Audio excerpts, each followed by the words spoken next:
नमस्कार, स्वराज एक्सप्रेस देख रहे हैं आप। मैं हूं आपके साथ मनोराज सक्सेना। दिन भर की तमाम बड़ी खबरें आपको दिखाएंगे। शुरुआत हेडलाइंस के साथ। चतुर्मास और भादों में भूमि पूजन पर दिग्विजय सिंह ने उठाए सवाल। पीएम मोदी से 5 अगस्त को भूमि पूजन टालने की अपील। बोले सीएम योगी, ऐतिहासिक क्षण पर नकारात्मक बातें न करें। राजस्थान के मुख्यमंत्री अशोक गहलोत ने फिर किया बीजेपी पर हमला। बोले पूरा देश बीजेपी के खेल को देख रहा है, जनता कभी माफ नहीं करेगी। सुशांत सुसाइड केस पर आमने सामने मुंबई और बिहार पुलिस। सुशांत के पिता बोले 40 दिन बाद भी मुंबई पुलिस ने कुछ नहीं किया, मुजरिम भाग रहे। पटना के सिटी एसपी को मुंबई में क्वारंटीन करने पर मुख्यमंत्री नीतीश कुमार नाराज। बुधवार से खोलेंगे जिम और योगा सेंटर। स्वास्थ्य मंत्रालय ने जारी की गाइडलाइंस। मुंबई में बीएमसी का लॉकडाउन से चरणबद्ध राहत का ऐलान। मध्य प्रदेश के देवास में ढेरिया नदी में बही कार। नदी पार करते समय हुआ हादसा, 2 लोगों के शव मिले। अभिनेता सुशांत सिंह सुसाइड केस में बिहार और मुंबई पुलिस में तकरार बढ़ती जा रही है। मुंबई के पुलिस कमिश्नर परमवीर सिंह ने कहा है कि बिहार पुलिस को इस केस की जांच करने का अधिकार नहीं है, क्योंकि मुंबई पुलिस इस मामले में पहले से ही जांच कर रही है। 56 लोगों से पूछताछ की जा चुकी है और जांच आगे तेजी से बढ़ रही है। वहीं बिहार के डीजीपी गुप्तेश्वर पांडे ने भी सुशांत केस की जांच के मुद्दे पर लगातार अड़ियल रवैया बना रखा है।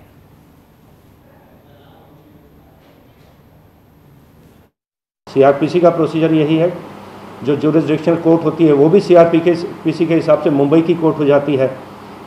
तो उन्होंने जो आके हमारे पास हमसे डॉक्यूमेंट्स वगैरह शेयर करने को कहा है, हमने उसके बारे में लीगल ओपिनियन मांगा है।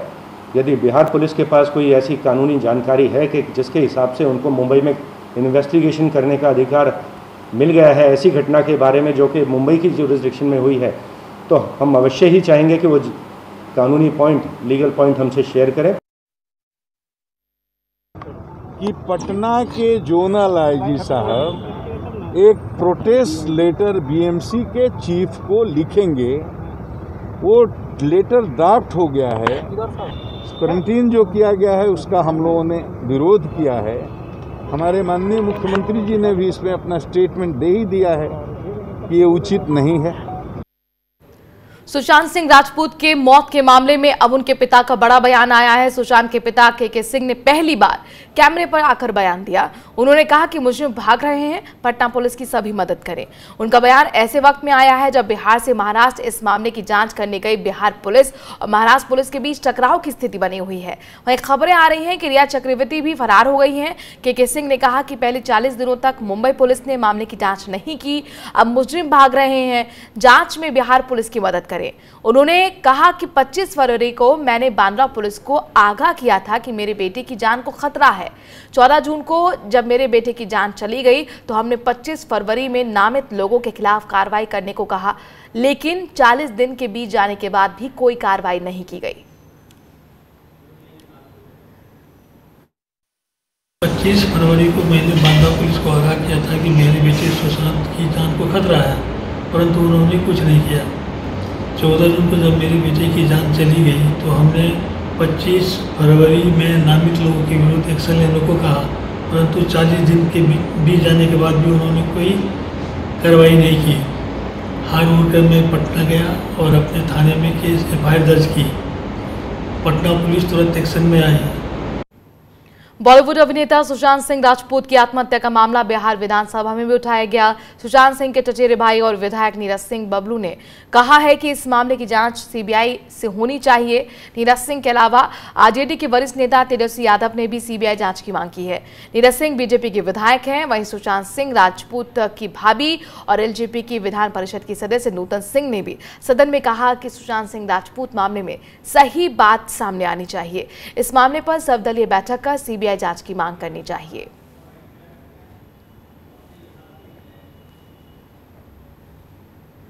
सुशांत सुसाइड केस में सियासत शुरू हो गई है। बिहार के मुख्यमंत्री नीतीश कुमार ने एसपी विनय तिवारी को क्वारंटीन करने को लेकर नाराजगी जताई है।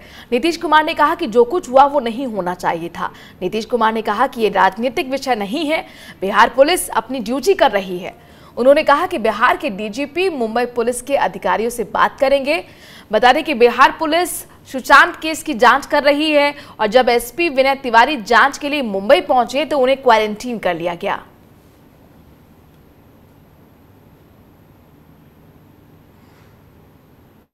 जो मुंबई पुलिस का बिहेवियर पटना पुलिस के साथ रहा है, कैसे देखते हैं? आईपीएस अधिकारी को जबरदस्ती क्वारंटाइन किया गया है कल। हमारे सरकार की तरफ से डीजीपी ने पूरी सूचना दी है और वो खुद भी वहाँ बात कर रहे हैं। उनके साथ जो कुछ भी हुआ है ये ठीक नहीं है, ये बातचीत करेंगे। सर वहाँ बात करेंगे वहाँ के सीएम से? पॉलिटिकल बात नहीं है, ये तो सीधे जो कानूनी जिम्मेवारी है बिहार पुलिस की, वो जिम्मेवारी को हम उसी वैसी परिस्थिति में उनसे बातचीत हमारे बीच। सुशांत सिंह राजपूत सुसाइड केस दिन ब दिन गर्माता जा रहा है। जहां एक तरफ बिहार पुलिस मुंबई पुलिस पर मदद न करने का आरोप लगा रही है, तो वहीं दूसरी तरफ लगातार इस मामले में सीबीआई जांच की मांग की जा रही है। महाराणा प्रताप राजपूत महासंघ के राष्ट्रीय अध्यक्ष धनंजय सिंह इस मामले में ईडी और सीबीआई जांच के लिए महाराष्ट्र के राज्यपाल भगत सिंह कोश्यारी को ज्ञापन सौंपने पहुंचे। 45 दिन में एफआईआर रजिस्टर्ड नहीं हुए, बिहार में रजिस्टर होने के बाद बिहार की पुलिस को यहाँ पे सपोर्ट नहीं किया जा रहा है, तो ये हमारा शक और गहराता जा रहा है। पहले दिन से हम सीबीआई जांच के लिए जांच की मांग कर रहे हैं और अब जिस तरीके से ये सारी चीज़ें दिख रही कि कोरोना कोविड जैसे महामारी में अगर एक एजेंसी दूसरे प्रदेश की एजेंसी के पास आ रही है तो ना उन्हें कोई वाहन का व्यवस्था दिया जा रहा है, ना उनको रहने की व्यवस्था दी जा रही है, और जिस तरीके से दुर्व्यवहार हो रहा है इसका मतलब कहीं ना कहीं कुछ ना कुछ गड़बड़ है। राजस्थान के मुख्यमंत्री अशोक गहलोत ने एक बार फिर बीजेपी और गजेंद्र सिंह शेखावत पर हमला किया है। उन्होंने आरोप लगाते हुए कहा कि सरकार गिराने के षड्यंत्र में गजेंद्र सिंह शेखावत शामिल हैं। गहलोत ने कहा कि वो पहली बार सांसद बने और उन्हें मंत्री बनने का मौका भी मिला। वहीं गहलोत ने शेखावत पर संजीवनी क्रेडिट कोऑपरेटिव सोसाइटी के जरिए करोड़ों रुपए के भ्रष्टाचार का आरोप भी लगाया। गहलोत ने कहा कि उनकी प्राथमिकता लोकतंत्र बचाने की है। गहलोत ने कहा कि पूरा देश बीजेपी का खेल देख रहा है, जनता कभी माफ नहीं करेगी। क्योंकि नए नए एमपी बन गए, फिर जल्दी चांस मिल गया मंत्री बनने का केंद्र में, तो जल्दबाजी होगी उनको। इसीलिए मैंने कहा कि टेको मन के पहले वो जरा सा खुद ही हो गए। अब चाहे उनकी पार्टी कितनी सोच ले उनके बारे में, जनता कभी उनके नाम को स्वीकार नहीं करेगी। ऐसे व्यक्ति को पूरी चुनी सरकार को टॉपल करने के गेम में शामिल हो, जो खुद इसके में फंसा हुआ हो। वो कौन सी सोसाइटी में नाम भूल देता हूँ बार बार, संजीवनी सोसाइटी में फंसा हुआ हो। पूरा खेल किस प्रकार से खेला गया। दुख इस बात का है कि छापा तो उनके यहाँ पड़ना चाहिए, सीबीआई का भी या आपके ईडी का भी पड़ रहा उन लोगों के ऊपर जिनके नाम, जिनके संबंध, जिनके रिश्ते हम लोगों से जुड़े हुए हैं, बेवजह पड़ रहे हैं, कोई कारण भी नहीं है। इस प्रकार की जो हालात देश में बन चुके हैं, ईडी को लेके, सीबीआई को लेके, सीबीआई को, ईडी को, इनकम टैक्स को लेके, बहुत दुखद और बड़ा डरावना है ये। दुख इस बात का है कि रक्षाबंधन के दिन भी हमारे माननीय विधायकों को घर जाने से वंचित होना पड़ा। इस बात का मुझे दुख है और ये क्यों परिस्थिति बनी आप सबको मालूम है। हमारी सबकी प्रायोरिटी है देश में लोकतंत्र मजबूत बने। हम सबके देशवासियों की हो, प्रदेशवासियों की हो, हर व्यक्ति की प्रायोरिटी है और डेमोक्रेसी बचाने के लिए सब कुछ किया जा रहा है। वो जाने, उनका जमीर जाने। मैं तो कह चुका हूँ उनके बारे में कि ये फैसले हम तो करते नहीं हैं। उनका किसी संपर्क में मुझे मालूम नहीं है। हाईकमान जो फैसला करता है, हम जैसे अनुशासित सिपाही को तो वो मंजूर होता है। राजस्थान के मुख्यमंत्री अशोक गहलोत ने प्रधानमंत्री नरेंद्र मोदी को पत्र लिखा है। उन्होंने पीएम को लिखा है कि वो लगातार उनका ध्यान टिड्डियों के हमले की तरफ आकर्षित कर रहे हैं। एक बार फिर पत्र भेजकर उनका ध्यान आकर्षित कर रहे हैं। गहलोत ने लिखा कि बीते साल राज्य के 12 जिलों की करीब 6,70,000 हेक्टेयर भूमि को टिड्डियों ने नुकसान पहुंचाया, जिससे किसानों को करीब 1,000 करोड़ का नुकसान हुआ, जबकि इस साल हालात और बिगड़ गए हैं। गहलोत ने लिखा कि टिड्डियों ने इस साल करीब 32 जिलों को अपनी चपेट में ले लिया है। उन्होंने विश्व खाद्य और कृषि संगठन के पूर्व अनुमानों का हवाला देते हुए कहा कि टिड्डियों का प्रकोप और बढ़ेगा, जो दूसरे राज्यों तक फैलेगा। गहलोत ने पीएम से अपील की कि वो टिड्डी संकट को राष्ट्रीय आपदा घोषित करें। गहलोत ने पीएम को टिड्डी से प्रभावित देशों के साथ बात करके समन्वय बनाने और टिड्डियों के उन्मूलन के लिए कदम उठाने की मांग की है।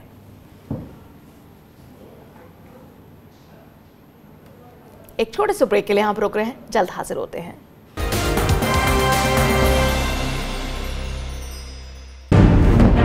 वास्तव में कोई डील होने वाली नहीं, डिप्लोमेटिक स्मूथनिंग का प्रोसेस चल रहा है। अमेरिका के पास है कुछ और ज्यादा कुछ बेचने को है नहीं। इन देशों ने बड़ी चालाकी से अपनी सब्सिडीज को ग्रीन बॉक्सेस में और दूसरे बॉक्सेस में डाल दिया जो कैलकुलेट नहीं होती। जिस बात को लेके WTO हम शामिल हुए थे वो ये था कि अमेरिका जैसे देशों ने कहा था कि उनके वो सब्सिडी हटाएंगे। चीन के कारण एक बहुत बड़ा संकट हमारे व्यापार में आ सकता है। देखिए हिंद किसान की बात आज रात 8:30 बजे सिर्फ स्वराज एक्सप्रेस पर।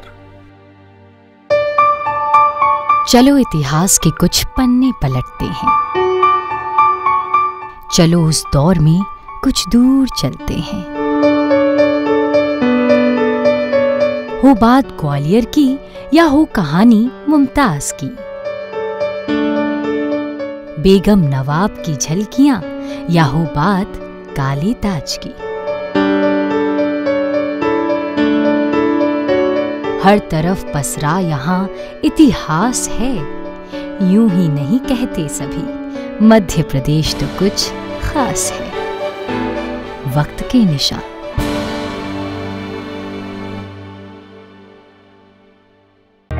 सपने सच तब होंगे जब आप सपने दिखना शुरू करेंगे। ये शब्द हैं उस शख्सियत के जिसके सपनों ने दी इस देश को एक नई उड़ान, डॉक्टर APJ अब्दुल कलाम। और ऐसे ही हर स्टूडेंट के सपने पूरे करेंगे हम, under best guidance of expert faculty team. Admission open in science and technology, humanities, social science, arts and sports. Doctor APJ Abdul Kalam university, Indore.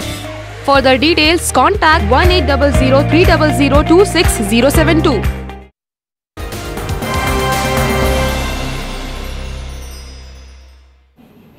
Corona संकट के बीच अयोध्या में राम मंदिर के भूमि पूजन पर कांग्रेस के वरिष्ठ नेता दिग्विजय सिंह ने फिर सवाल उठाए हैं। भोपाल में प्रेस कॉन्फ्रेंस में उन्होंने कहा कि स्वामी स्वरूपानंद का मैं दीक्षित शिष्य हूं। मैंने उनसे पूछा कि हर शुभ कार्य के लिए मुहूर्त देखा जाता है, चतुर्मास में शुभ कार्य नहीं होता, फिर राम मंदिर का भूमि पूजन कैसे हो रहा है। उन्होंने सवाल किया कि एक आम आदमी कोरोना पॉजिटिव होता है तो पूरे घर को क्वारंटीन कर देते हैं, फिर अमित शाह पॉजिटिव हुए तो मोदी और पूरी कैबिनेट को क्वारंटीन होना चाहिए। उन्होंने कहा कि सनातन हिंदू धर्म की मान्यताओं को नजरअंदाज करने का नतीजा है कि राम मंदिर के समस्त पुजारी कोरोना पॉजिटिव हो गए। उत्तर प्रदेश के मंत्री कमला रानी वरुण का कोरोना से स्वर्गवास हो गया। उत्तर प्रदेश के बीजेपी अध्यक्ष कोरोना पॉजिटिव हैं, अस्पताल में हैं, और अब अमित शाह कोरोना पॉजिटिव हो गए हैं। दिग्विजय सिंह ने कहा कि मध्य प्रदेश के मुख्यमंत्री कोरोना पॉजिटिव हो गए, वो खरीद फरोख्त में लगे रहे। ऐसे में मध्य प्रदेश के सभी मंत्रियों को क्वारंटीन होना चाहिए। नेता और आम आदमी के लिए अलग अलग कानून क्यों हैं? जब पूरे देश में ये परंपरा चली आ रही है कि हर शुभ कार्य के लिए मुहूर्त देखा जाता है और चतुर्मास में कोई शुभ कार्य नहीं होता है, शादी विवाह नहीं होता है, तो फिर राम मंदिर का शिलान्यास 5 अगस्त को जो कि भादों में आता है उसमें क्यों किया जा रहा है? ट्रैकिंग की जाती है, किसी को कोरोना वायरस हो जाता है तो उसकी ट्रैकिंग की जाती है किस किस के वो संपर्क में आया। अब कमला रानी जी उत्तर प्रदेश की मंत्री कैबिनेट मीटिंग अटेंड की होंगी, उन्होंने कार्यक्रमों में भाग लिया होगा, मुख्यमंत्री जी से मिली होंगी, प्रदेश के अध्यक्ष जी से मिली होंगी, उनका जब दुखद देहांत हो गया तो इस बारे में तो पूरी कैबिनेट को क्वारंटीन होना चाहिए था, वहां के अधिकारियों को क्वारंटीन होना चाहिए था। अमित शाह जी कैबिनेट मिनिस्टर हैं, गृह मंत्री हैं, उनके अधिकारी कर्मचारी और प्रधानमंत्री से जीवित संपर्क रहता है, उनको क्वारंटीन होना चाहिए था। पूरी कैबिनेट को क्वारंटीन होना चाहिए मोदी जी की सरकार को। वहीं कांग्रेस नेता योगेंद्र सिंह परिहार ने एक वीडियो जारी किया है जिसमें दिग्विजय सिंह भगवान राम की पूजा करते हुए दिखाई दे रहे हैं। योगेंद्र सिंह परिहार के मुताबिक दिग्विजय सिंह राम भक्त हैं और राघोगढ़ में कई मंदिर हैं जहां भगवान राम जी की राघो जी के रूप में पूजा होती है, वहां दशकों से अखंड ज्योति जल रही है। उन्होंने कहा कि दिग्विजय सिंह जैसे धर्मपरायण लोग बहुत कम हैं। ऐसे में बीजेपी और बीएचपी के जो दावे हैं वो खोखले साबित होते हैं, जो खुद को अकेला राम भक्त कहते हैं। योगेंद्र सिंह परिहार के मुताबिक राम मंदिर भूमि पूजन के लिए मुहूर्त की अनदेखी की जा रही है। वहीं उन्होंने जगत गुरु शंकराचार्य स्वामी स्वरूपानंद और उनके शिष्य अभिमुक्तेश्वरानंद जी महाराज की अनदेखी का आरोप भी लगाया।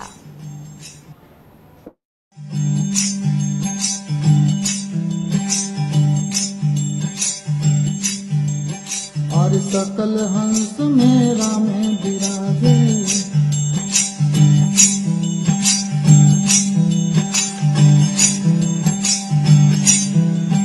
अरे राम बिना कोई धामे नहीं, राम बिना कोई धामे नहीं।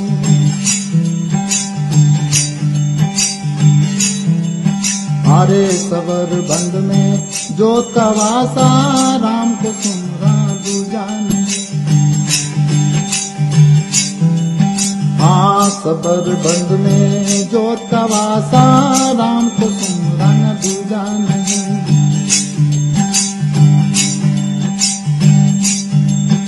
अरे तीन गुण पर ते दे हमारा,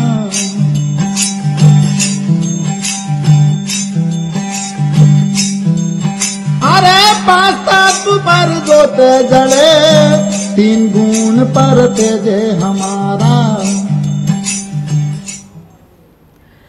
बुधवार को होने वाले भूमि पूजन कार्यक्रम की तैयारियों का जायजा लेने अयोध्या पहुंचे योगी ने दिग्विजय सिंह की सलाह के बारे में पूछे जाने पर कहा कि कांग्रेस राम जन्मभूमि पर मंदिर का शिलान्यास कभी नहीं चाहती थी। कांग्रेस इस विवाद का पटाक्षेप नहीं चाहती थी। इससे पहले अयोध्या पहुंचे मुख्यमंत्री योगी ने 5 अगस्त को पीएम मोदी के दौरे को लेकर तैयारियों का जायजा लिया। उन्होंने कहा कि सभी श्रद्धालुओं से अपील है कि इस ऐतिहासिक क्षण के साक्षी बनने के लिए जरूरी है कि हम 4 और 5 अगस्त को अपने घरों में दीप जलाएं, मंदिरों को खास तौर पर सजाएं, मंदिरों में दीप उत्सव का कार्यक्रम आयोजित करें।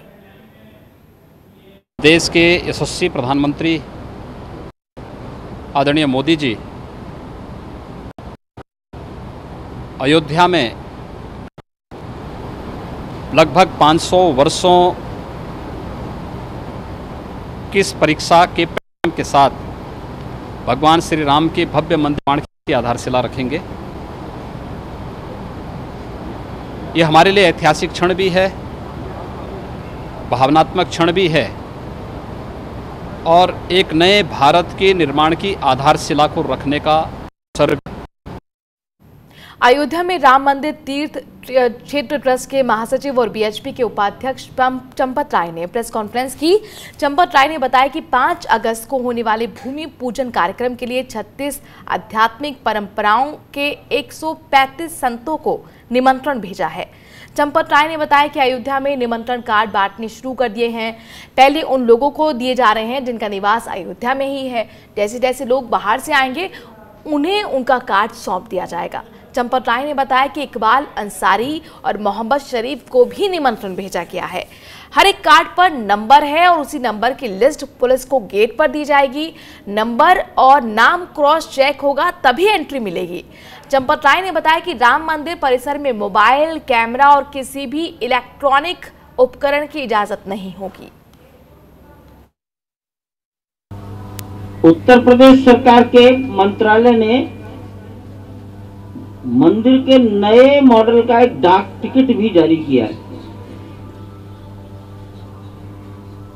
मेरे विचार से 5 रुपए का है।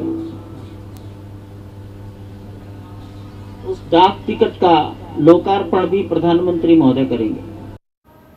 समाजवादी पार्टी छोड़कर बीजेपी में शामिल हुए राज्यसभा सांसद नीरज शेखर, सुरेंद्र सिंह नागर और संजय सेठ के चुनाव का मामला सुप्रीम कोर्ट पहुंच गया है। सुप्रीम कोर्ट में याचिका दाखिल कर कहा गया है कि राज्यसभा से इस्तीफा देने के बाद उपचुनाव में उसी सीट पर कुछ दिन बाद निर्वाचित होकर राज्यसभा पहुंचा जा सकता है क्या। याचिका में तीनों राज्यसभा सांसदों के चुनाव को चुनौती देते हुए कहा गया है कि 16 जुलाई 2019 को समाजवादी पार्टी के सांसद नीरज शेखर ने राज्यसभा से इस्तीफा दिया। इसके बाद समाजवादी पार्टी के ही सांसद सुरेंद्र सिंह नागर ने 2 अगस्त को और फिर समाजवादी पार्टी के राज्यसभा सांसद संजय सेठ ने 5 अगस्त को इस्तीफा दे दिया। सभी के इस्तीफे स्वीकार हुए। चुनाव आयोग ने तीनों सांसदों के इस्तीफे से खाली हुई सीटों पर उपचुनाव कराया और तीनों ने उपचुनाव में बीजेपी से राज्यसभा सीट का नामांकन भरा और इस सीट पर दोबारा निर्वाचित हो गए। याचिका में कहा गया है कि तीनों सदस्यों की ओर से खाली की गई सीट पर उन्हीं तीनों का पुनः उपचुनाव में खड़ा होना संविधान की योजना और संवैधानिक प्रशासन के खिलाफ है।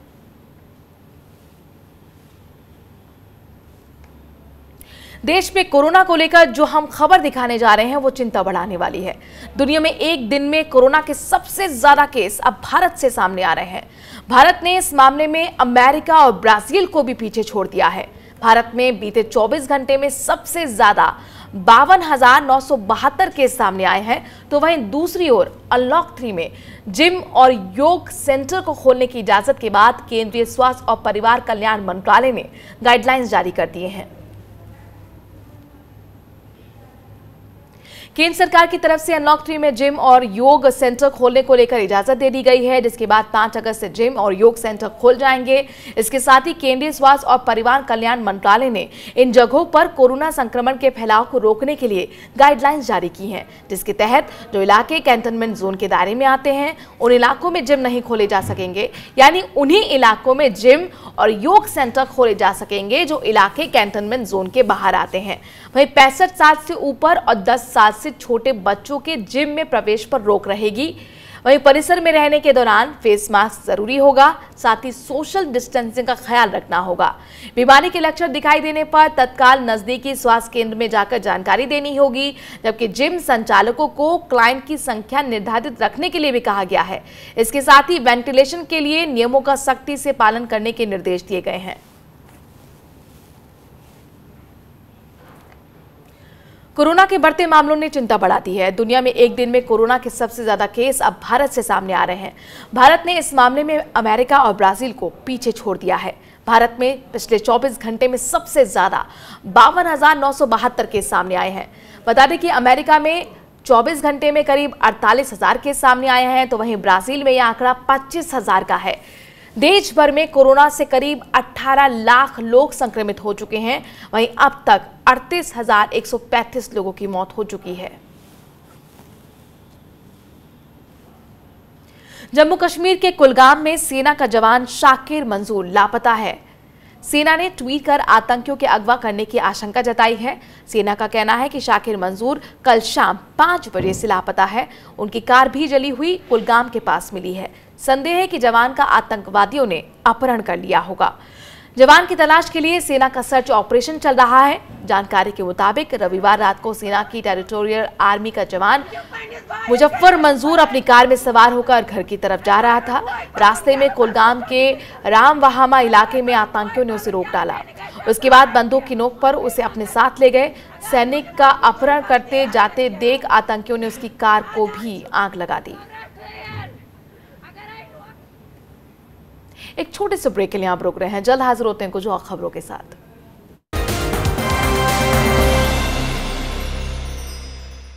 स्ट्रीम कोई भी हो, बेस्ट करियर ऑप्शन के लिए है Bhabha University. Best faculty, world class infrastructure, scholarships, hi tech labs, 27 acre of lush green campus, hostel facility, admissions open for engineering, pharmacy, dental, computer application, management and agriculture.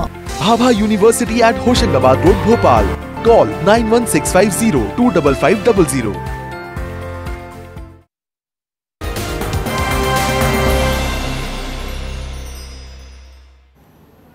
Chhattisgarh के दंतेवाड़ा में सुरक्षाकर्मियों ने नक्सलियों के खिलाफ जो नक्सलियों की एक बड़ी साजिश थी उसको नाकाम कर दिया है। सुरक्षाकर्मियों ने किरंदुल थाना क्षेत्र के हिरौली और पीरनार इलाके से बम बरामद किए हैं, जिसमें एक 10 किलो का कमांड बम है और 3-3 किलो के 2 प्रेशर कुकर बम बरामद किए गए हैं।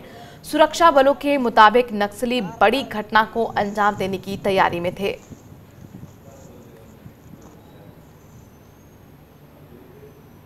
छत्तीसगढ़ के सरगुजा जिले के मैनपाट से एक ऐसी तस्वीर सामने आई है जिसने जिला प्रशासन और स्वास्थ्य विभाग पर कई सवाल खड़े कर दिए हैं।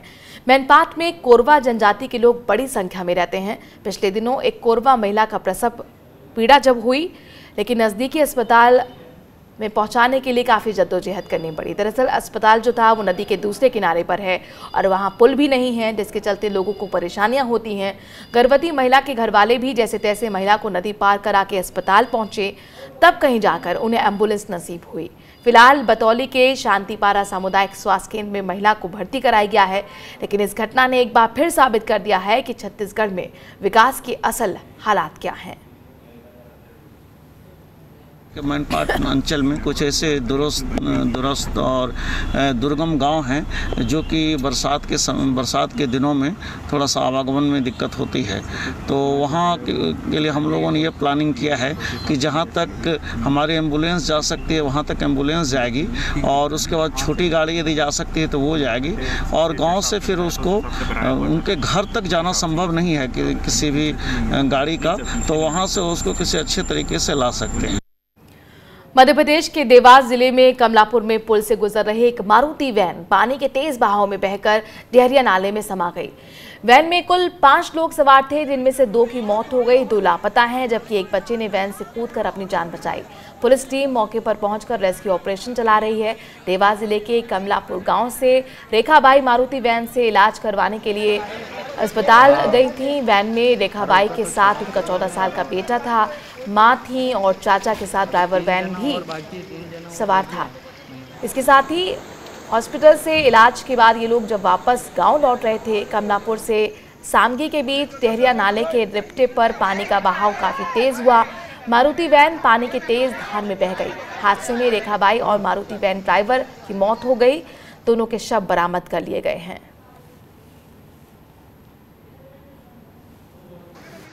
जब हादसा हुआ आप गाड़ी में थे, क्या क्या हुआ? आप गाड़ी चला रहे थे, जब हाथ धो लिया तो वो नीचे पड़ गया। ड्राइवर कौन था? ड्राइवर पप्पू। और गाड़ी में कितने लोग थे? 4 जना था। पप्पू था फिर एक तो मैं मम्मी रेखा भाई, एक कस्तूरी भाई और एक बाबू और एक वो पप्पू, 4 जना। एक सही आप 5 थे। हाँ, आपने कैसे जान बचाई अपनी मारुति में? आप भी दे दो। मैं पड़ी अंदर चली गई तो फिर मैं तीरी के ऊपर आई। वक्त छोड़े से ब्रेक का है। देश और दुनिया की बाकी खबरों के लिए देखते रहिए स्वराज एक्सप्रेस।